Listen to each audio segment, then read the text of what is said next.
How to fix a paper jam on your Canon Pixma TS 3725.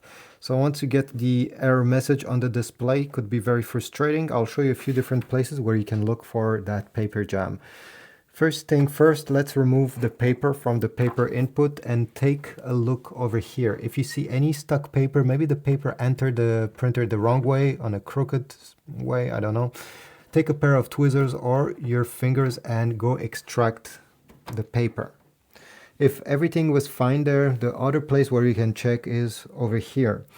So with the printer turned on, you can open this flap, and usually when you get a paper jam, this carriage that you just that is right over here, sliding left and right, will not be able to slide right and left. Okay, so take a look, and if you see any stuck paper, any debris, remove it with your fingers or a pair of tweezers.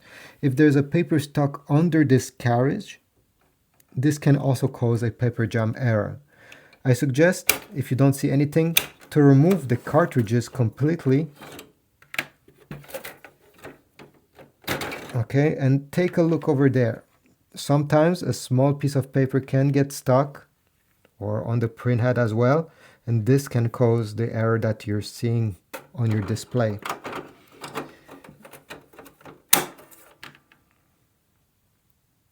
At the end, to clear the error, I always suggest you unplug your printer from the power source, wait 10 seconds, and then plug it back. Tap the power button and the error should be gone. Thanks for watching. Leave a like, subscribe, comment down below, and I will see you in the next one.